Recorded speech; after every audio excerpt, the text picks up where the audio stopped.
యూత్కి అంత హెల్ప్ అవుతుంది, అంటే ఫ్యూచర్ జనరేషన్కి అంత హెల్ప్ అవుతుంది. సో మేబీ ఇంకా కమింగ్ ఫ్యూచర్లో అసలు ఈ పండుగ ఎట్లా జరుగుతుంది, ఏంటిది, ట్రెడిషన్స్ అనేవి ఉంటాయా ఉండవా అనేది ఇంకా అది తెలీదు. సో పొద్దుటూరు వాళ్ళకి ఇది ఒక మంచి డాక్యుమెంటేషన్. ఇది బేసిక్గా అందుకు అది తీసుకున్నందుకు, అది ప్రొడ్యూస్ చేసినందుకు అండ్ డైరెక్ట్ చేసినందుకు ఫస్ట్ మురళి గారికి అండ్ ప్రేమ్ గారికి కంగ్రాచులేషన్స్ అండి. అండ్ ఇందులో బేసిక్గా మాట్లాడాలంటే ఈ డాక్యుమెంటరీలో మాట్లాడాలంటే కొన్ని విషయాలు అంటే ఇంట్రెస్టింగ్ అనిపించిన విషయం ఏంటంటే అంటే తెలుగు స్టేట్స్లో దసరాని ఇంత రేంజ్లో చేస్తారనేది ఫస్ట్ టైం చూస్తున్నాను. నాకు తెలియదు, అంటే ఎన్ని సంవత్సరాల నుంచి నేను ఇక్కడ ఉంటున్నా కానీ ఎప్పుడు ఇంత విజువల్ చూస్తుంటే ఇంత పెద్దగా అసలు ఒక ఫెస్టివల్ని ఇంత చేస్తారా అనేది తెలీదు. అదొక కొత్త విషయం తెలిసింది ఈరోజు. అండ్ మ్యూజిక్ ఇచ్చిన యశ్వంత్ నాకు కూడా చాలా ప్లేస్లో చాలా మంచిగా ఎమోషన్స్ అంటే ఉన్న విజువల్స్కి చాలా యాడ్ చేశాడు. సో ఒకసారి వన్స్ అగైన్ ఈ టీంలో పనిచేసిన ప్రతి ఒక్కరికి congratulations and all the very best. Thank you. ఎక్కడున్నావు బ్రో? నెక్స్ట్ దసరాకి నన్ను ప్లీజ్ తీసుకెళ్ళబ్బా, పొద్దుటూరు తీసుకెళ్ళు. అండ్ లైవ్గా ఇంకా చూడాలని ఉంది, నాకు సరిపోవట్లేదు యాక్చువల్లీ. వెళ్దాం. యాక్చువల్లీ నాకు ప్రేమ్ లాంగ్ బ్యాక్ ఎప్పటి నుంచో తెలుసు. మేము కలిసి ఒక ప్రాజెక్ట్ చేద్దామని చెప్పేసి అనుకున్నాము. బట్ అతను ఈ ప్రాజెక్ట్లో ఆక్యుపై ఉండే అనమాట. అండ్ ఎంత ఎఫర్ట్స్ పెట్టిండా అంటే ఆల్మోస్ట్ ఎన్ని ఇయర్స్ అయింది బ్రో? ఆల్మోస్ట్ 3 ఇయర్స్ కంటిన్యూస్గా ఒక ప్రాజెక్ట్ మీద వర్క్ చేయడం అంటే నాట్ ఏ స్మాల్ థింగ్ తెలుసా. ఎంత పేషెన్స్ అండ్ డెడికేషన్ ఉండాలి. అండ్ మీరందరు చూశారు విజువల్స్ కానీ మ్యూజిక్ కానీ ఎవ్రీథింగ్ చాలా బాగున్నాయి. And investors out there, you can trust Prem and you can invest, and he can well organize a project. Thank you everyone. And thank you అన్న. ప్రొద్దుటూరు దసరా ఇప్పుడు screen మీద చూశారు. ఈ సెప్టెంబర్ 28 ప్రొద్దుటూరుకు వస్తే రియల్గా చూడొచ్చు.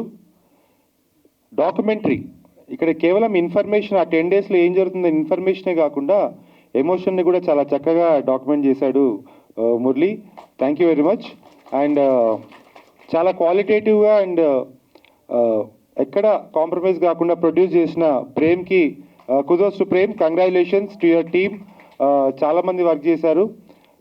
ఈరోజు మీరు ప్రీమియర్ చేస్తున్నారంటే you are already 1 step closer to your success. Many more wishes for your future projects. తర్వాత ఈ balcony originals is the production house. Prem balcony originals పెట్టి ఇంతకుముందు ఒక వీడియో సాంగ్ చేశాడు ప్రొద్దుటూరు మీద. దాని తర్వాత ఈ డాక్యుమెంటరీ చేయడం జరిగింది. యశ్వంత్ నాగ్ గారు అద్భుతమైన మ్యూజిక్ ఇచ్చారు. Thank you very much. And Busetti jewellers, Busetti Rammohan గారు ఈ ప్రజెంట్ చేసినందుకు thank you one and all for coming here. So documentary అని వచ్చేటప్పుడు నార్మల్గా నేనేం ఎక్స్పెక్ట్ చేసి వచ్చానంటే, నేను చూసిన డాక్యుమెంటరీస్ అంటే డాక్యుమెంటరీస్ చాలా రకాలుగా ఉంటాయి. ఒకటి ప్రాపర్ డాక్యుమెంటేషన్ చేసే డాక్యుమెంటరీ అంటే ఏదైనా ఒక సంఘటన కానీ లేదంటే ఒక ఈవెంట్ని కానీ ఏదైనా ఒక సందర్భాన్ని కానీ ప్రాపర్గా డాక్యుమెంట్ చేస్తారంట. ఏం జరిగింది అనేది ఇందులో చాలా ఉన్నాయి. క్రైమ్ డాక్యుమెంటరీస్ ఉంటాయి, డాక్యూ డ్రామా అంటారు. అంటే ఇప్పుడు వీరప్పన్ లాంటి ఒక చందన స్మగ్లర్ గురించి ఒక డాక్యుమెంటరీ చేసినప్పుడు అతను బ్రతికిలేడు కాబట్టి అతను రిసెంబుల్ చేస్తూ ఆ డ్రామాని సెపరేట్గా చూపిస్తూ అట్ ద సేమ్ టైం మళ్ళీ నిజ జీవితంలోని వ్యక్తులతో వాళ్ళతో మాట్లాడిస్తూ అది చేసినంత డాక్యూ డ్రామా అంటారు. ఇది కాకుండా సైంటిఫిక్ డాక్యుమెంటరీస్ ఉంటాయి, యానిమల్ డాక్యుమెంటరీస్ ఉంటాయి. అయితే దురదృష్టవశాత్తు డాక్యుమెంటరీస్ మీద మనకి పెద్ద అవగాహన లేదు. సో ముఖ్యంగా తెలుగు రాష్ట్రాల్లో చాలా తక్కువ అక్కడ చేసేది. దూలం సత్యనారాయణ లాంటి వాళ్ళు తప్ప చాలా తక్కువ మంది డాక్యుమెంటరీస్ని చూస్తారు. నిజాన్ని చెప్పాలంటే ప్రాపర్గా డాక్యుమెంటరీస్ చేస్తే సినిమా కంటే చాలా పెద్ద మార్కెట్. అది సినిమా కంటే చాలా చాలా పెద్ద మార్కెట్. ఆ మార్కెట్ ఏంటి, దాని పొటెన్షియాలిటీ ఏంటని తెలియదు. రెండోది ఏంటంటే దురదృష్టవశాత్తు మనకి దానికి నిర్మాతలు దొరకరు. ఎందుకంటే డాక్యుమెంటరీస్ తీసేవాళ్ళు దాన్ని ప్రాపర్గా అంటే ఇప్పుడు ఎంగేజింగ్గా తీయడం ఉండదు. నేను నెక్స్ట్ అది మాట్లాడతాను. సో ఎంగేజింగ్గా తీయడం ఉండదు. డాక్యుమెంటరీ అనగానే ఫస్ట్ కాకరుపులతోని చాలా నీరసంగా నిస్సత్తుగా ఎక్కడో ఒక డ్రాట్ ఏరియాలో ఓపెన్ చేసి అలాగంతా తీయడం వల్ల డాక్యుమెంటరీ అంటే అది ఏదో ఒక ఆర్ట్ ఫిల్మ్ అలాంటిది ఉంటుంది. బట్ అలా కాకుండా డాక్యుమెంటరీని చాలా చాలా చక్కగా చేయొచ్చు, చాలా అద్భుతంగా తీయొచ్చు, చాలా ఎంగేజింగ్గా చేయొచ్చు అనడానికి ప్రొద్దుటూరు దసరా ఒక పెద్ద ఉదాహరణ. First of all so kudos to director గారికి, ప్రొడ్యూసర్ గారికి, దీని వెనక శ్రమపడిన ప్రతి ఒక్క టెక్నీషియన్కి నేను ముందు అభినందనలు తెలియజేస్తున్నాను. రెండవది ఏంటంటే ఈ డాక్యుమెంటరీ అంటే నేను పక్కనే నా ఎంతో విప్లవ్ గారితో మాట్లాడుతున్నప్పుడు అయిపోగానే నన్ను అడిగింది ఎలా అనిపించింది సార్ అంటే డాక్యుమెంటరీ అంటే మనకి బేసికల్గా ఓన్లీ ఫ్యాక్ట్సే ఉంటాయి కాబట్టి సో మనం ఇందులోకి ఫిక్షన్ని ఎంత జొప్పించినంత కూడా ప్రోగ్రామ్డ్ థింగ్ అంటే మాకు ఆల్రెడీ ఒక డాక్యుమెంటరీ ఇలాగే తీయాలి అన్న బ్యారియర్స్ని బద్దలు కొట్టినట్టు కూడా నాకు ఇప్పుడు అనిపించింది. సో ఎందుకంటే ఇందులో ఏఐని యాడ్ చేశారు, ఎందుకంటే టెక్నాలజీని అందిపుచ్చుకోవాలి కదా. సో ఏఐని యాడ్ చేశారు, దాని తర్వాత బ్యాక్ స్టోరీని చెప్పారు, బ్యాక్ స్టోరీని చెప్పి అట్ ద సేమ్ టైం దాంట్లో ఫిక్షన్ని యాడ్ చేయకుండా ఏం జరుగుద్దో ఆ లిమిటేషన్స్లో పెట్టారు. Special appreciation to Yashwant Nag గారు, చాలా చాలా చాలా చాలా మంచి మ్యూజిక్ ఇచ్చారు. ఒక 2-3 ప్లేసుల్లో అయితే నిజంగా గూస్ బంప్స్ వచ్చినాయి, చాలా బాగుంది అది. అంటే అది మేబీ అంటే విజువల్కి మ్యూజిక్కి రెండిటికి కలిగిన రెండు కలిసిపోయి ఆ టైంకి మనం అందులో లీనమైపోవడం వల్ల కలిగేది కావచ్చు, మీకు కూడా అనిపించవచ్చు. నాకైతే అనిపించింది 2-3 దగ్గరలో అయితే గూస్ బంప్స్ అనిపించాయి నాకు టోటల్ డాక్యుమెంటరీలో. ఎందుకంటే ఇదే నేను విజ్ఞాన ప్రదర్శన లేకపోతే నాకు ఏదో వచ్చని చెప్పట్లేదు, కానీ టోటల్ డాక్యుమెంటరీలో ఇప్పటికి కూడా ఇంకా సెన్సార్ సర్టిఫికెట్ ఇంకా చాలా పనులు ఉన్నాయని నాకు అర్థమవుతుంది. కాబట్టి ఎవరైతే లైవ్ వ్యక్తులతో మాట్లాడించారో వాళ్ళ వాయిస్ని మళ్ళీ రికార్డ్ చేసి దాంట్లో యాడ్ చేయగలిగితే ఇది ఖచ్చితంగా ఆ ఫుల్ సర్కిల్ పూర్తి చేసుకుని ప్రాపర్ డాక్యుమెంటరీ అవుతుంది అనేది నా తాలూకా ఉద్దేశం. అది ఏమాత్రం వీలున్నా దయచేసి చేయండి. ఉన్నవే మొత్తం 3-4 మాట్లాడారు, వాళ్ళ ఓన్ వాయిస్లు ఉంటే అది బెటర్మెంట్ ఉంటుంది. రెండోది ఏంటంటే ఇక్కడ ఎవరైనా ఫిల్మ్ మేకర్స్ కనుక్కున్నట్లయితే వాళ్ళకు కూడా నేను చెప్పదలుచుకుంది ఏంటంటే డాక్యుమెంటరీస్ మనం 100% చేయొచ్చు. ఇప్పుడు ముందున్నట్టుగా కాకుండా ఇప్పుడు నెట్ఫ్లిక్స్ లాంటి ప్లాట్ఫామ్స్లో డాక్యుమెంటరీస్ కంటూ ఒక సెపరేట్ సెక్షన్ ఉంది, దానికి సెపరేట్ లవర్స్ ఉన్నారు. ఇది కాకుండా ఎన్ఎఫ్డిసి, ఇంకోటి ముంబై ఫిల్మ్ ఫెస్టివల్ ఒకటి ఉంది, ముంబై ఇంటర్నేషనల్ ఫిల్మ్ ఫెస్టివల్, తర్వాత గోవా ఫిల్మ్ ఫెస్టివల్ ఉంది, ఎన్ఎఫ్డిసి వాళ్ళు వీళ్ళంతా కూడా డాక్యుమెంటరీస్ని ఎంకరేజ్ చేస్తారు. ఇదంతా సెపరేట్ కొంచెం రీసెర్చ్ చేస్తే దీనికి సంబంధించినవన్నీ కూడా మనకు దొరుకుతాయి. మంచి డాక్యుమెంటరీస్ మనం చేయొచ్చు, మన ఊరిని మనం రికార్డ్ చేయొచ్చు, మన ఊరిలో ఉండే కల్చర్ని రికార్డ్ చేయొచ్చు, ఒక సంఘటనను రికార్డ్ చేయొచ్చు. ఎందుకంటే ఒకప్పుడు తాళపత్ర గ్రంథాల్లో ఉండే దాన్ని తర్వాత బుక్ ఫామ్లోకి తీసుకొచ్చి బుక్ని ఇప్పుడు మనం డిజిటల్లోకి తీసుకొచ్చి దాన్ని కంటిన్యూ ఎలా చేస్తామో డాక్యుమెంటరీ కూడా దృశ్య రూపంగా మనకి మిగిలిపోయే చరిత్ర. డాక్యుమెంటరీకి ఒక అథెంటిసిటీ ఉంటుంది.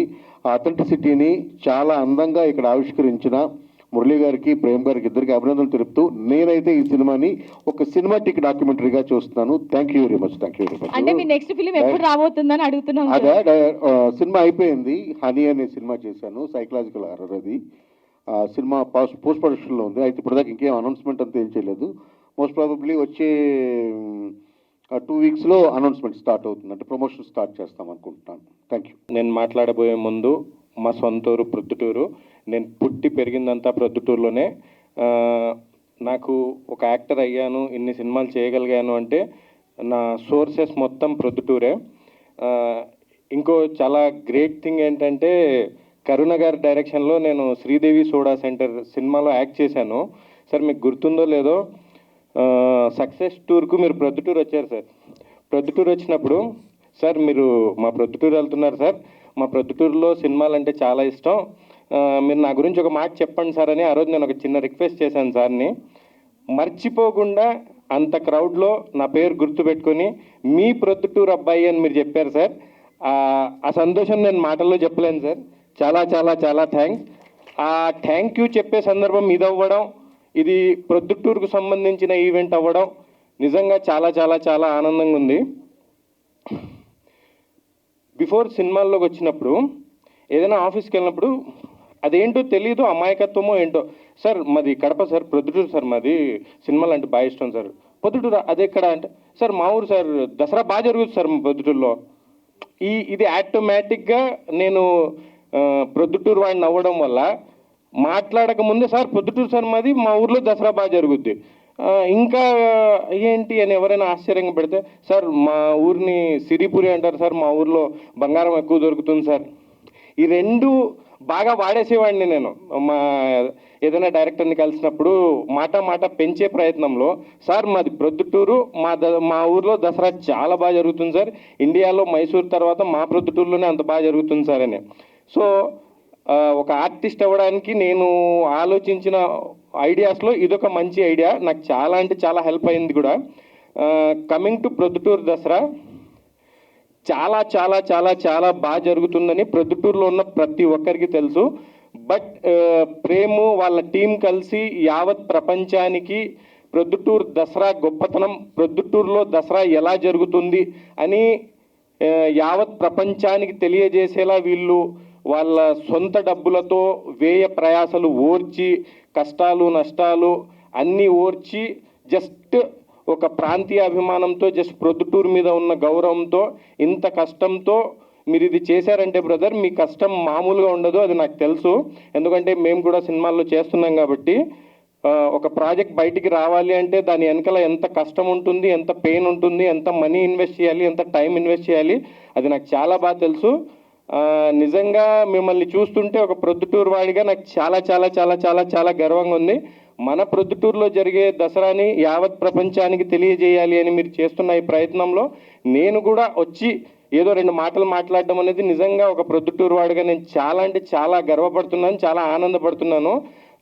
చెప్పాలంటే లిటరల్గా హైదరాబాద్లో నేను చాలా ప్రౌడ్గా ఫీల్ అయ్యే మూమెంట్ కూడా ఇదే అనుకుంటున్నాను. ప్రొద్దుటూరు దసరాలో ఏంటంటే అండి, యాక్చువల్గా ఆ పండగ హిందువులదే అయినా యావత్ ప్రొద్దుటూరు మొత్తం జరుపుకునే పండగ. అంటే క్రిస్టియన్ లేదు, ముస్లిం లేదు, అన్య మతాలు లేరు. మా ముస్లిమ్స్ అయితే బుర్హాలు వేసేసుకొని రాత్రంతా ఉంటారు. ఈ అమ్మవారు వస్తుందంట, అమ్మవారిని చూద్దామంట, ఈ ఏదో కొత్త ఈవెంట్స్ పెడతారంట, పటాకులు బాగా కాలుస్తారంట. అమ్మవారిని దర్శించుకునే వాళ్ళు, మా ముస్లిమ్స్ లేడీస్ కూడా రాత్రి అమ్మవారు బయటికి వచ్చేంత వరకు వెయిట్ చేసి అమ్మవారిని చూసి ఆ పటాకులు కాల్చేసి చూసి రాత్రి 3అవని 4అవని 5అవని ఏదైనా కానీ అసలు మీరు చెప్తే నమ్మరు, ఇసుక వేస్తే రాలనంత జనం ఉన్నా, ఆడలేదు, మగ లేదు, చిన్న లేదు, పెద్ద లేదు, ప్రతి ఒక్కరూ ప్రొద్దుటూరులో దసరా అంటే ప్రతి ఒక్కరి పండగ అది. అది ఒక్క ప్రొద్దుటూరు వాడు మాత్రమే ఫీల్ అయ్యే పండగ. బట్ మీరు విజువల్గా దాన్ని చూశారు, ఎంజాయ్ చేశారంటే అఫ్కోర్స్ మీరు కూడా అంతో ఎంతో లక్కీ అనే చెప్పాలి. బట్ మీకు టైం ఉంటే ఈ దసరాకి తప్పకుండా మా ప్రొద్దుటూరు రండి. అమ్మవారి దర్శనంతో పాటు మా టౌన్ మొత్తం కలకల్లాడిపోతుంది ఆ రోజు. చాలా అంటే చాలా బాగుంటుంది. Thank you so much Prem, just thank you. First of all రావడం నవ్వకండి రా, కొంచెం టెన్షన్ ఉంది. సో త్వరగా క్లోజ్ చేశాను, పెద్దలు ఉన్నారు ఇక్కడ. సో బాల్కనీ ఒరిజినల్స్ అనేది బేసిక్గా మేము 3 years బ్యాక్ స్టార్ట్ చేసాము. సో దీని మెయిన్ ఎజెండా ఏంటంటే, ఇప్పటి వరకు రాయలసీమ కంటెంట్లు అంటే మనకు ఫ్యాక్షన్ లేకుంటే బ్యాక్వర్డ్ ఏరియానో లేకుంటే అక్కడ ఎక్కువ వైలెన్స్ ఉంటుందన్న మాత్రమే చూపించారు. బట్ బాల్కనీ ఒరిజినల్స్ ఇప్పటి నుంచి రూటెడ్ రాయలసీమ కథల్ని మీ ముందుకు తీసుకొస్తుంది. ఇది మాత్రమే చెప్పగలము. నెక్స్ట్ త్వరలో మేము ఒక వెబ్ సిరీస్తో వస్తున్నాము. దానికి డైరెక్టర్ మురళీకృష్ణ తుమ్మ గారు. సో ఆయనని మాట్లాడవలసిందిగా కోరుకుంటున్నాం. Thank you. ఫ్రెండ్స్ అంతా ఉన్నారు, వాళ్ళందరూ మాట్లాడాలంటే నాకు సిగ్గుగా ఉంది. So thank you so much. నేనేం చెప్తానంటే, నా లైఫ్లో 2 అద్భుతాలు జరిగినాయండి. ఒకటి మా డాక్టరు, రెండోది ఈ documentary, Dasara documentary. So I want to thank him, Prem Kumar గారిని ఒకసారి థ్యాంక్స్ చెప్పాలి నేను అందరి ముందర. సో బికాజ్ ఆయన ఈ అవకాశం లేకపోయింటే మైట్ బి నేను చెప్పాలి అంటే, యాక్చువల్గా ఏంటంటే నేను నాకు దగ్గర డాక్యుమెంటరీ చేయాలని చెప్పినప్పుడు నేనేదో సినిమా కథ రాసుకుందామని వచ్చాను, ఈ డాక్యుమెంటరీలు నాటకాలు అంటాడేంటి అని అనుకున్నాను నేను. But I tried my level best to portray cinematic knowledge, నాకున్న నాలెడ్జ్ని ఇవిని ఈ డాక్యుమెంటరీని చూపించి బోరింగ్గా లేకుండా సార్ వాళ్ళు చెప్పినట్టు. So I tried my level best, దాన్ని అలా సినిమాటిక్గా ఇది చేసినాను. సో మీ అందరికి నచ్చిందని అనుకుంటున్నాను. సో థ్యాంక్ యూ అండి, అందరూ పిలిస్తే వచ్చారు, నాకు చాలా మంచిగా అనిపించింది. ఇంతమంది క్రౌడ్ నేను ఎప్పుడు చూడలేదు నా ఇదిలో. సో అందుకే నాకు చాలా కొంచెం టెన్షన్గా కూడా ఉంది. సో ఎస్, ఐ కంప్లీట్లీ నా ప్రొడ్యూసర్కి క్రెడిట్ ఇస్తానండి, ఎందుకంటే వితౌట్ హిమ్ నథింగ్, నేనేం చేయకపోయేవాడిని. ఆయన ఇచ్చిన ఫ్రీడమ్తోనే ఇంత చేయగలిగాము, ఏఐ కానీ మొత్తం అంతా.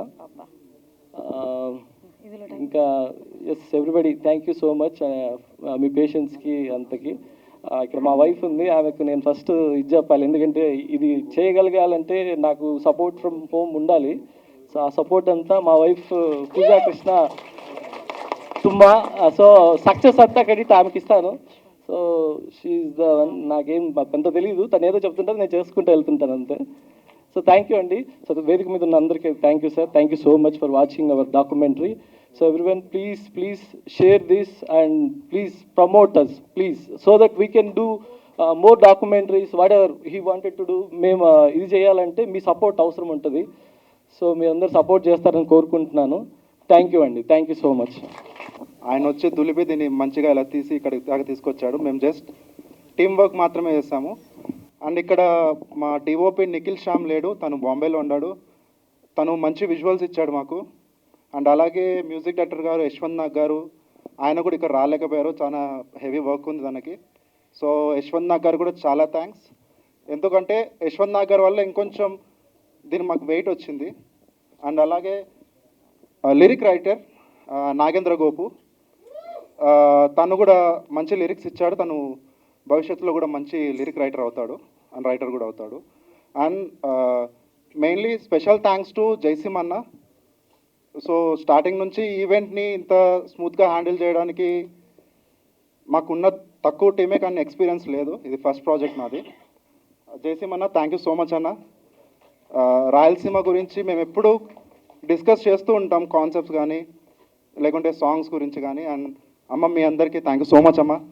అండ్ పిల్లలు పాపం చాలా టైం తీసుకొని మేకప్ చేశారు, బట్ ఐఎమ్ రియల్లీ సారీ, మీతో డ్యాన్స్ ప్రాపర్గా చేపించలేకపోయాము, క్షమించండి. అండ్ యాంకర్ థ్యాంక్ యూ అండి సార్, కరుణాకర్ గారు thank you so much sir. For more videos like this, subscribe Big TV channel.